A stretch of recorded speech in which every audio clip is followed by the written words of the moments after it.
नमस्कार, मैं उमेश कुमार स्वागत करता हूं आप सभी का आपके अपने यूट्यूब चैनल एच के नॉलेज एंड मोर पर। हाइड्रोकार्बन से रिलेटेड एक कंटेंट, एक लेक्चर मीथेन पर, मीथेन की बनाने की विधि या मीथेन को बनाने की विधि और इसके क्या प्रॉपर्टीज़ होते हैं, कहाँ कहाँ पर इसका उपयोग किया जाता है, इस वीडियो में आपको कंप्लीट मिलेगा। ध्यान से सुनिएगा, ध्यान से देखिएगा, ठीक है। मैं जैसे कहा कि मीथेन बनाने की विधि, उसके प्रॉपर्टीज़ और उपयोग का वर्णन इस लेक्चर में मैंने किया है। आपके लिए बहुत इंपॉर्टेंस हो सकती है, बड़े गौर से और ध्यान से देखिएगा, ठीक है। इसके बाद और बहुत सारे वीडियो मिलेंगे आपको हाइड्रोकार्बन से रिलेटेड। तो ये फर्स्ट वीडियो जा रहा है किसी कंपाउंड को बनाने वाला। इससे पहले जो फर्स्ट वीडियो मैंने दिया था वहाँ पर सिंपल क्लासिफिकेशन मैंने बताया था। तो मीथेन देखिए, मीथेन के बारे में आप लोग जानते हैं, इसको मार्शी गैस कहते हैं, ठीक है। कौन सा गैस कहता है? संपूर्ण एलिफेटिक यौगिकों का जन्मदाता इसको माना गया है। मार्श गैस कहते हैं। पैराफिन श्रेणी का प्रथम सदस्य होता है, पैराफिन श्रेणी का प्रथम सदस्य है। मार्श गैस है, एलिफेटिक यौगिकों का जन्मदाता है। दलदली स्थानों में उगता है, उगता है कहने का मतलब बनता है। जीवाणु द्वारा अपघटन से बुलबुलों के रूप में निकलते रहते हैं, इसीलिए इसको मार्शी गैस के नाम से जाना गया, मार्श गैस कहते हैं, ठीक है। कोयले की खान में मीथेन हवा के साथ में मिला हुआ रहता है। इस मिश्रण को नभ अग्नि कहते हैं, फायर डैम्प कहते हैं, ठीक है ना। क्या कहते हैं?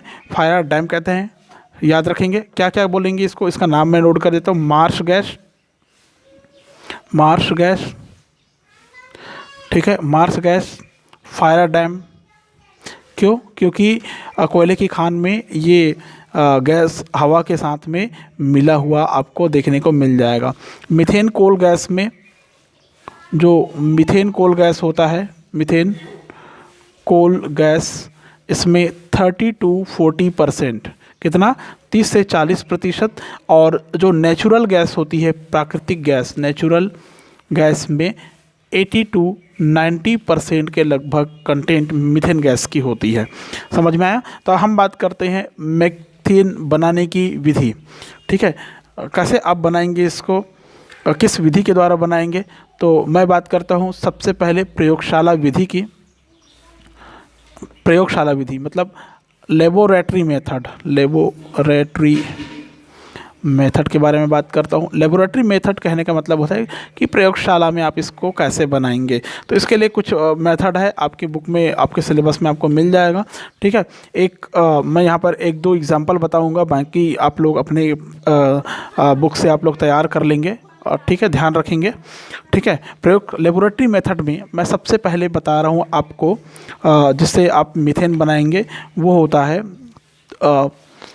निर्जल सोडियम एसीटेट और सोडा लाइम के मिश्रण को गर्म करके। निर्जल सोडियम एसीटेट और सोडा लाइम के मिश्रण को गर्म करके। सोडियम एसीटेट की बात करते हैं, निर्जल CH3COONA, ये हो गया निर्जल सोडियम एसीटेट, और सोडा लाइम, किसको? सोडा लाइम को गर्म करके, ठीक है। सोडियम एसीटेट जो कि निर्जल है, सोडा लाइम को गर्म करके हम अभी मीथेन बनाएंगे पहला विधि में। तो कैसे बनाएंगे? इसके लिए हम इन दोनों मिश्रणों का एक अनुपात तैयार करते हैं, 1:3 का, ठीक है। 1:3 का अनुपात एक कठोर कांच की परख नली में लेते हैं, परख नली को गर्म करते हैं, ठीक है ना। एक कठोर कांच की नली में लेते हैं। तो हमको एक डायग्राम शो करना पड़ेगा यहाँ पर। देखिए, कठोर कांच की नली, परख नली जानते ही होंगे आप लोग। ये हो गया एक कांच की नली, ठीक है। परख नली देखे हैं आपने, ये हो गया परख नली, ठीक है। ये कार्क यहाँ पर लगा हुआ है, ठीक है। बीच में एक छिद्र रहता है जहाँ पर ऐसे पाइप निकली हुई आपको दिखाई देगी, ठीक है ना। ये जो पाइप है, ये इधर अधोमुखी विस्थापन विधि है, अधोमुखी विस्थापन विधि वहाँ पर गया हुआ रहता है। मतलब अधोमुखी विस्थापन विधि के द्वारा जो बनी हुई गैस है, उसको हम यहाँ से प्राप्त करेंगे, ठीक है। तो ये हो गया आपका कंटेंट। एक पात्र पहले से हम यहाँ पर रेडी रखते हैं, तैयार रखते हैं, ठीक है। इस पात्र में हम पानी भर के रखते हैं। क्या भर के रखते हैं?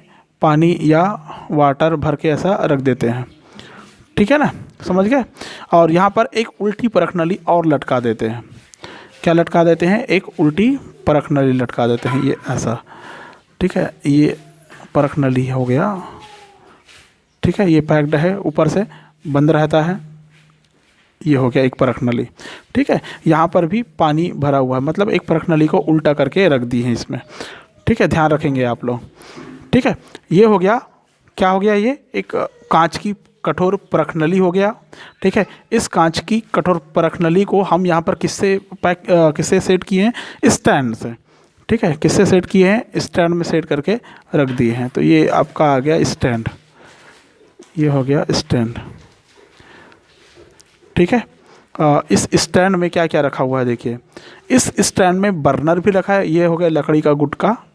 इस लकड़ी के गुटके में एक बर्नर लगा हुआ है, क्या लगा हुआ है, बर्नर लगा हुआ है, ध्यान रखेंगे आप लोग, क्या लगा हुआ है, बर्नर। ठीक है, ये जो बर्नर है ये इस प्रकार का, ऐसा इसमें एक नलिका निकली हुई है, बर्नर। ठीक है, इस बर्नर से, अच्छा इसको मैं पैक कर देता हूँ पहले, ये ऐसा सेट है परख नली स्टैंड में। ठीक है ना, नाम दे देते हैं, ये हो गया स्टैंड, ये हो गया कार्क या लकड़ी का टुकड़ा या गुटका, ये हो गया लैंप या बर्नर, इसको बोलते हैं हम लोग लैंप, ये हो गया बर्नर। ठीक है, जहाँ से लौ निकलेगी।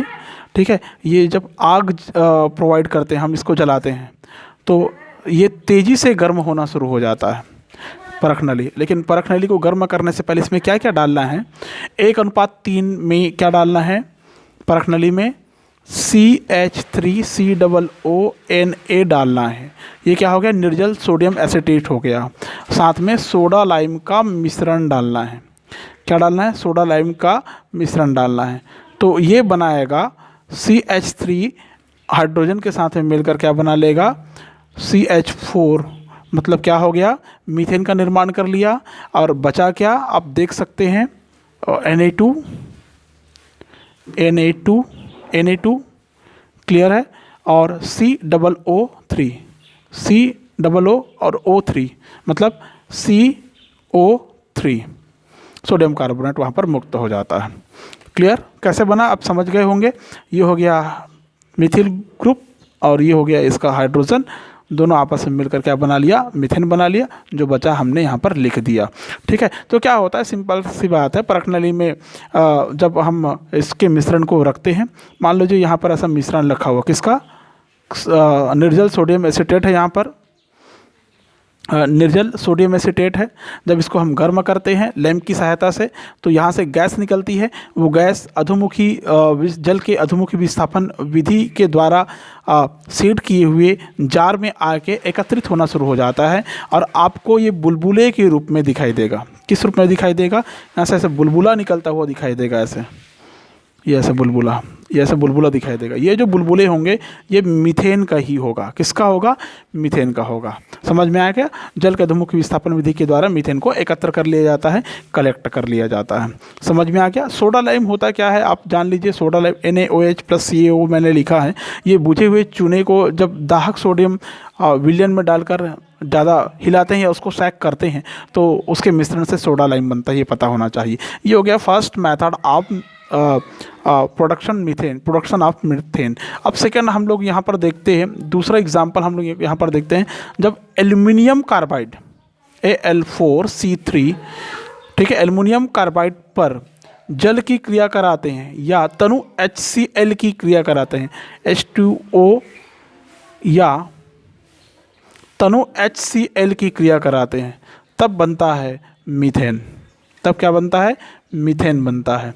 इसको भी बहुत क्लियरली आप समझ सकते हैं। देखिए ध्यान से, मैं एक साथ एक लाइन में इसको क्लियर कर दिया। ठीक है, किससे बना रहे हैं आप, एल्युमिनियम कार्बाइड से बना रहे हैं। तो इसके लिए भी कुछ नहीं करना है, आपको एक फ्लास्क लेना है, फ्लास्क के नीचे थोड़ी सी बालू रख लेना है। ठीक है, तो रखते हैं, चलिए फटाफट। ये हो गया एक फ्लास्क, ये हो गया एक फ्लास्क। क्या हो गया, फ्लास्क। ठीक है ना, फ्लास्क किस में रखा हुआ है, यहाँ पर एक स्टैंड रखा हुआ है, इसमें रखा हुआ है फ्लास्क। ये हो गया स्टैंड आपका। क्या हो गया, ये स्टैंड हो गया, फ्लास्क का रखा हुआ है। फ्लास्क में हम यहाँ पर दो नली सेट करते हैं। एक नली जिसमें हम क्या डालेंगे, पानी या HCl डालेंगे। क्या डालेंगे, पानी या HCl। यहाँ पर मैं लिख देता हूँ H2O और HCl। और HCl कैसा है, डाइल्यूट है, याद रखना डाइल्यूट HCl है। ठीक है, अब यहाँ पर एक दूसरी नली और फिट कर देते हैं, जो गैस बनेगा उसको हम कलेक्ट करेंगे। ठीक है ना, ये हो गया, आपको मिला ये इस प्रकार का नली को हम अधोमुखी विस्थापन विधि का जो उपकरण है वहाँ पर ऐसा सेट करके रख देते हैं। यहाँ पर एक पात्र ऐसा बना हुआ है पहले से, या पहले से पात्र में क्या भरा हुआ है, पानी या जल भरा हुआ रहता है। ठीक है ना, यहाँ पर एक परख नली सेम उसी प्रकार जैसे यहाँ पर लटकाया था वैसी परख नली यहाँ पर डाल देते हैं। ये हो गया आपका परख नली। ठीक है, जब हम इसको फ्लास्क में थोड़ी सी बालू लेते हैं, नीचे में क्या रखा हुआ है, यहाँ पर ऐसा बालू रखा हुआ है, ये ऐसा बालू या रेत, सैंड बोल सकते हैं इसको, सैंड या रेत। ठीक है, और उसके ऊपर में आपको डालना है कैल्शियम एल्युमिनियम कार्बाइड के टुकड़े डालना है। ये क्या है, Al4C3 एल्युमिनियम कार्बाइड के टुकड़े डालना है। समझ में आ गया, तो रख देते हैं। अब धीरे धीरे क्या करते हैं, फनल से, कीप से फ्लास्क में बूंद बूंद करके पानी डालते हैं या डाइल्यूट HCl डालते जाते हैं, जिससे मीथेन गैस उत्पन्न होती है। ये कारका में पैक्ड रहता है, याद रखना, ऐसा कारका में ऐसे यहाँ पर पैक रहता है, बीच में छिद्र रहता है, वहाँ से वो प्रोवाइड होगी। तो क्या होता है, इसमें धीरे धीरे करके पानी या मीथेन गैस डालते जाते हैं। जो मीथेन गैस बनता है उसे जल की अधोमुखी विस्थापन विधि द्वारा यहाँ पर कलेक्ट कर ले जाता है। ये बुलबुले, यहाँ पर पानी पहले से भरा हुआ दिखाई देगा आपको ऐसा। ठीक है, तो यहाँ पर जो बुलबुले दिखाई देगा, ये बुलबुले किसका होगा, मीथेन का, मीथेन गैस का होगा। अधोमुखी विस्थापन विधि के द्वारा एकत्र कर लेते हैं। इस विधि में हाइड्रोजन गैस अशुद्धि के रूप में उपस्थित रहती है, मतलब हाइड्रोजन गैस यहाँ पर अशुद्धि के रूप में उपस्थित रहती है। समझ में आया। दूसरा इसका प्रक्रिया ये होता है कि एक और विधि आती है इसमें, जो तीसरी विधि के रूप में जानी गई है, शुद्ध मीथेन बनाने के लिए प्रयोगशाला विधि। मतलब प्योर मीथेन आप कैसे बनाएंगे, formation of pure methane in laboratory. Pure methane बनाने के लिए आप क्या करेंगे, तो इसके लिए भी कुछ नहीं करना है आपको क्या करना है, इस विधि में 3 पात्र लेना है। क्या पात्र लेना है, 3 पात्र। देखिए कौन कौन से कैसे कैसे 3 पात्र लेंगे, बहुत सिंपल है ये भी। एक फ्लास्क आपको तैयार करने हैं, ये इस प्रकार का एक फ्लास्क लेना है। ठीक है, उसके बाद यहाँ पर U आकार की नली लेना है। कौन सी आकार की नली लेना है, U आकार की नली लेना है। ये हो गया आपका U आकार की नली। ठीक है, U आकार की नली, ये नली पैक्ड है। ठीक है, कारका से पैक्ड है, अंदर से पाइप निकला हुआ रहेगा। और तीसरा लेना है हमको, ये पूरे के पूरे एक बेंच या एक स्टैंड में ऐसा सेट है। यहाँ पर तीसरा नंबर में लेना है हमको अधोमुखी विस्थापन विधि का पात्र, जिसमें पहले से पानी भर के रखते हैं हम। क्या भर के रखते हैं, पानी भर के रखते हैं। अब देखो पाइपलाइन बिछा रहा हूँ मैं इसमें। ठीक है, नहीं आपको आता है ना पाइपलाइन बिछाने, ये पाइपलाइन बिना बिछाए आप काम यहाँ पर कैसे करेंगे। तो एक पाइप हम यहाँ पर लगाते हैं जहाँ से पानी या कोई दूसरा मटेरियल यहाँ पर प्रोवाइड करेंगे। चूँकि मेथिल आयोडाइड के माध्यम से ये बनेगा, तो मेथिल आयोडाइड डालेंगे यहाँ पर। ठीक है, और एक दूसरी नलिका यहाँ पर ऐसा लगा हुआ रहता है। इस नलिका में जो बने हुए गैस हैं वो जाएगा, किधर जाएगा, यहाँ पर एक रिजर्वायर लगा होता है, सेट करने का कंट्रोलर भी कह सकते हैं आप लोग। ठीक है, ये जाता है इस U आकार की नली में। कहाँ जाता है, U आकार की नली में जाता है, यहाँ पर जाके गिरता है। ठीक है, U आकार की नली में आया, यहाँ पर पहले से और कोई मटेरियल रहता है, मैं पहले उपकरण ही बना रहा हूँ। ठीक है, ये हो गया। फिर इस नली को हम आगे बढ़ाते हैं, ये रिजर्वायर कह सकते हैं आप इसको। ठीक है, और यहाँ से ये जाएगा सीधा इसके अंदर, अधोमुखी विस्थापन विधि का जो पात्र हमने तैयार करके रखे हैं उसमें। तो ये हो गया एक परख नली जहाँ पर पानी पहले से ऐसा भरा हुआ रहता है। ठीक है, अब देखिए ये हो गया, उपकरण बन गया। अब इस उपकरण में क्या क्या डालना है देखिए। इस विधि में हम यशद ताम्र युग्म क्या क्या ZnCu का मिश्रण डालेंगे। ZnCu का मिश्रण मतलब यशद ताम, Zn जिंक, Cu कॉपर। ठीक है, एल्कोहल की उपस्थिति में मेथिल आयोडाइड को अपचयित करके मीथेन गैस बनता है। ठीक है, किसको अपचयित करके, मेथिल आयोडाइड को। ठीक है, अपचयित करता है। ठीक है ना, कौन कौन अपचयित करता है, यशत ताम्र युग्म एल्कोहल की उपस्थिति में, मतलब यहाँ पर किसकी उपस्थिति में, यशत ताम्र युग्म, ठीक है ना, एल्कोहल की उपस्थिति में, एथिल एल्कोहल है मान लो यहाँ पर, उसकी उपस्थिति में ये मेथिल आयोडाइड को अपचयित करता है और बनाता है मीथेन। क्या बनाता है, मीथेन। हाइड्रोजन आयोडाइड इस प्रक्रिया में मुक्त होती है, ठीक है। इसका पूरा प्रोसेस, पूरा स्टेजेस आप लोग यहाँ पर देखिए, आपको समझ में आ जाएगा। सबसे पहले क्या होता है, इसमें जो एल्कोहल रहता है पहला C2H5OH, ये जिंक के साथ में क्रिया करता है, एक कॉम्प्लेक्स बनाता है C2H5O2, ठीक है, HO2 जिंक के कॉम्प्लेक्स, और 2 हाइड्रोजन यहाँ पर रिलीज हुआ। उसके बाद में क्या होगा, जो मेथिल आयोडाइड है, ये मेथिल आयोडाइड हाइड्रोजन के साथ में क्रिया करेगा और बनाएगा मीथेन। हाइड्रोजन आयोडाइड यहाँ से मुक्त, ठीक है। तीसरे नंबर में जो कॉम्प्लेक्स पहले नंबर में बना था C2H5O ट्वाइस ZN, एक कॉम्प्लेक्स बना है, जटिल बना है, ये हाइड्रोजन आयोडाइड से क्रिया करेगा और C2H5OH यहाँ पर फिर से मुक्त हो जाएगा, ZN मुक्त हो जाएगा और आपको मिलेगा OC2H5 इधर एक तरफ और दूसरी तरफ आयोडाइड मिलेगा। ये देखिए आपको शुद्ध मीथेन यहाँ पर प्राप्त होगा। जो अशुद्धि है वो अलग हो जाता है, जो अशुद्धि है वो अलग हो जाता है। मतलब आप इसको ऐसे समझ सकते हैं कि एक फ्लास्क के लिए हमने फ्लास्क में पहले से जिंक और यशद युग्म डालते हैं, यहाँ पर ऐसे हमने डाल दिए हैं। क्या ये जिंक और कॉपर, जिंक और मतलब यशत ताम्र युग्म यहाँ पर डाल दिए हैं, ठीक है। फ्लास्क को एक पृथककारी कीप व निकास नली से हम जोड़ देते, एक पृथककारी कीप है इधर, ये टोटी वोटी इसमें लगा हुआ है, और एक निकास नली से जोड़ देते हैं। समझ में आया, समझ में आया। अब इस फ्लास्क में कीप द्वारा मेथिल आयोडाइड, यहाँ से CH3I मेथिल आयोडाइड व एल्कोहल बूंद बूंद करके गिराते जाते हैं, धीरे धीरे करके गिराते जाते हैं, ठीक है। फलस्वरूप मीथेन गैस उत्पन्न होती है। निकास नली के द्वारा जस्ते और ताम्र युग्म से भरी हुई यू नली में प्रवाहित होती है। यू नली मतलब ये वाले यू नली, तो यहाँ पर भी क्या है ZN और Cu, मतलब यहाँ पर भी जिंक और कॉपर का मिश्रण यहाँ पर है, यशत ताम्र युग्म यहाँ पर है, ठीक है, जिसकी सहायता से मीथेन के साथ आई हुई उस क्या बोलते हैं अशुद्धि यहाँ पर अपचयित हो जाता है। अशुद्धि भी अपचयित होता है। और दूसरा बात और बता दूं आपको, जिंक यशत ताम्र युग्म के द्वारा मीथेन में अपचयित हो जाएगी। शुद्ध मीथेन गैस को जल की अधोमुखी विस्थापन विधि के द्वारा हम जार में एकत्र कर लेंगे, ये बुलबुले के रूप में प्राप्त होगी, ये होगा मीथेन। समझ में आ गया।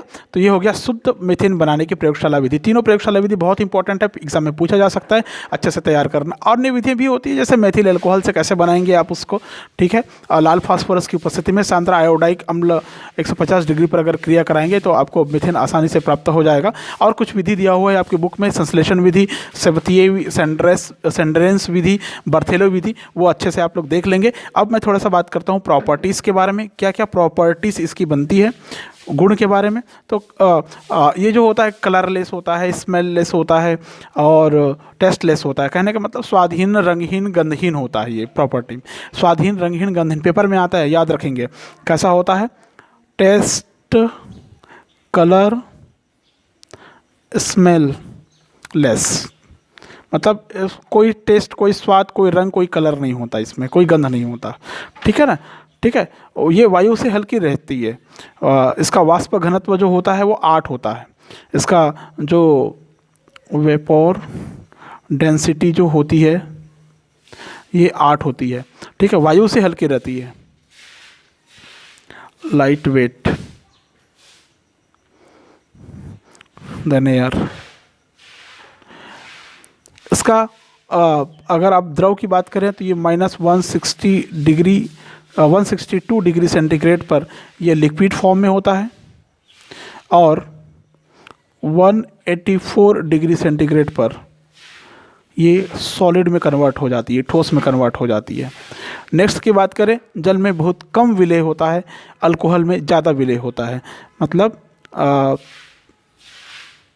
सॉल्युबल इन अल्कोहल, एल्कोहल में ज़्यादा विलय, समझ लीजिए एल्कोहल में ज़्यादा विलय मैंने लिखा मतलब समझ लीजिए कि पानी में कम विलय होता है। ठीक है, तो ये इसके प्रॉपर्टीज़ होगा, पेपर में पूछा जाता है बनाने की विधि और उसके गुण लिखिए, तो आप यहाँ से तैयार करेंगे। ठीक है, ये हो गया फिजिकल प्रॉपर्टीज़। कौन से प्रॉपर्टीज़ हो गया? Physical properties. अगर मैं कहूँ कि केमिकल प्रॉपर्टीज़ भी आपको पढ़ना है, केमिकल प्रॉपर्टीज़ में जैसे आता है रासायनिक गुण में, चूँकि पैराफिन श्रेणी का प्रथम सदस्य स्थायी है, निष्क्रिय अवस्था में रहता है, तो फिर भी कुछ प्रमुख गुण इसमें बनता है। क्या क्या बनता है देख लीजिए, जैसे हैलोजनीकरण बोलते हैं हम लोग, हैलोजिनेशन, हैलोजनीकरण जो बोलते हैं, इसमें क्या होता है? एक प्रतिस्थापन अभिक्रिया होती है। एक क्रिया मीथेन में भी अन्य पैराफिन के समान होती है, जिसका वर्णन पैराफिन के समान गुणों के साथ किया जा सकता है या किया जा चुका है, ऐसा करके बताया जाता है आपको। ठीक है, दूसरा आता है नाइट्रीकरण, नाइट्रीजेशन, नाइट्रीकरण। नाइट्रीकरण में क्या होता है? ये भी एक प्रतिस्थापन अभिक्रिया है। इस अभिक्रिया में क्या होगा? यदि हम मीथेन को किसी नाइट्रिक अम्ल के साथ में 450 डिग्री सेंटीग्रेड पर गर्म करते हैं तो ये बना लेता है नाइट्रोमेथेन बना लेता है। क्या बना लेता है? नाइट्रोमेथेन बना लेता है। ठीक है, अगर ऑक्सीकरण की बात करें, ऑक्सीकरण की बात करें, ठीक है, तो मीथेन, अब वायु में क्या होता है? मीथेन कार्बन डाइऑक्साइड और जल बनाती है, आपको पता होना चाहिए। वायु में अगर इसको जलाएं, दहन करें तो क्या बनाएगी? कार्बन डाइऑक्साइड और पानी की कुछ बूंदें बनाएगी। तो ये बनाती है CO2, कार्बन डाइऑक्साइड और पानी की कुछ बूंदें बनाएंगी। ठीक है, इस स्थिति में 210.8 किलो कैलोरी ऊर्जा भी मुक्त होती है। नेक्स्ट की बात करें, अगर इसको उत्प्रेरित ऑक्सीकरण की बात करते हैं, इसमें ऑक्सीकरण में धीमे दहन भी होता है, इसमें याद रखना। धीमे इसको अगर जलाएं, धीमे दहन करें तो उससे हम लोग को मेथेनॉल प्राप्त होता है, फॉर्मिक एसिड प्राप्त होता है, फॉर्मेल्डिहाइड प्राप्त होती है। याद रखें कितना सारा कंटेंट मिलता है। अगर धीमे दहन करें, ये तीव्र जलाने पर है, और धीमे अगर जलाएं तो मेथेनॉल, फॉर्मेल्डिहाइड, फॉर्मिक एसिड का निर्माण करता है। अगर इसमें हम उत्प्रेरित ऑक्सीकरण करें तो पैराफिन के सामान्य गुणों के साथ किया जा चुका है ना, मतलब उत्प्रेरित ऑक्सीकरण होने की संभावना इसमें रहती है। ताप अपघटन की बात करें, अगर मीथेन की वाष्प का ऑक्सीजन की उपस्थिति में 600 डिग्री सेंटीग्रेड पर अगर हम इसको गर्म करते हैं, 600 डिग्री सेंटीग्रेड तप्त पर धातु की नली में अगर प्रवाहित करते हैं तो ये कार्बन और हाइड्रोजन में टूट जाता है, मतलब हाइड्रोजन और कार्बन में अपघटित हो जाते हैं। जल वाष्प के साथ में अगर क्रिया करते हैं, इसके साथ में जल वाष्प के साथ में क्रिया करेंगे तो क्या बनेगा? सिंपल है, फिर से क्या बनेगा आप देख सकते हैं। निकिल उत्प्रेरक की उपस्थिति में 250 डिग्री सेंटीग्रेड में अगर गर्म करते हैं तो ये बनता है कार्बन मोनोऑक्साइड और हाइड्रोजन के कुछ अणु यहाँ पर रिलीज होते हैं। ठीक है, अब बात करते हैं यूटिलिटी की, यूजेस की। यूजेस बहुत इंपॉर्टेंट है, इसमें यूजेस आपको पता होना चाहिए। ठीक है, methyl alcohol, formaldehyde, methyl chloride, देख लीजिए। मेथिल अल्कोहल,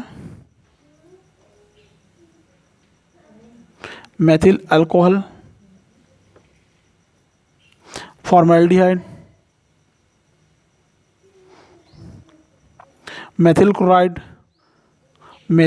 क्लोराइड, ठीक है, कार्बन टेट्राक्लोराइड,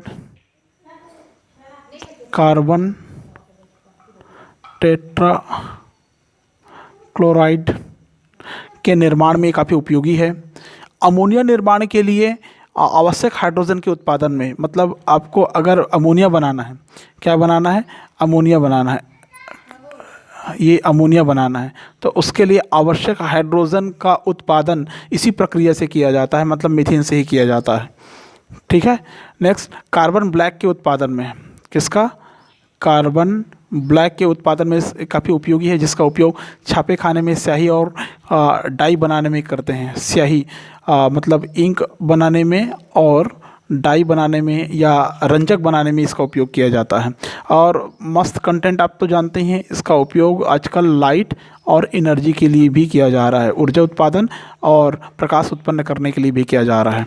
ठीक है, तो इस वीडियो में मैंने आपको बताया कि मीथेन को बनाने की क्या क्या विधि हो सकती है, फिजिकल प्रॉपर्टीज़ क्या है, केमिकल प्रॉपर्टीज़ क्या है, कैसे आप इसको तैयार करेंगे, उस पूरी प्रक्रिया का मैंने चर्चा की। आप इसको अच्छे से नोट कर लेंगे, उपयोग बहुत अच्छे से तैयार कर लेंगे। यहाँ से पूछा जाता है बनाने की गुण, बनाने के गुण कहने का मतलब बनाते हैं, बनाते कैसे हैं उसको, उसके बाद में गुण, उसके बाद में उपयोग, ये अच्छे से तैयार कर लीजिए। इस वीडियो में इतना ही। वीडियो पसंद आए प्लीज़ वीडियो को लाइक करें, शेयर करें, कमेंट करें। चैनल पर पहली बार आए तो प्लीज़ चैनल को सब्सक्राइब कर लें ताकि इसी प्रकार की अपडेट आपको हमेशा प्राप्त होती रहे। Thank you so much.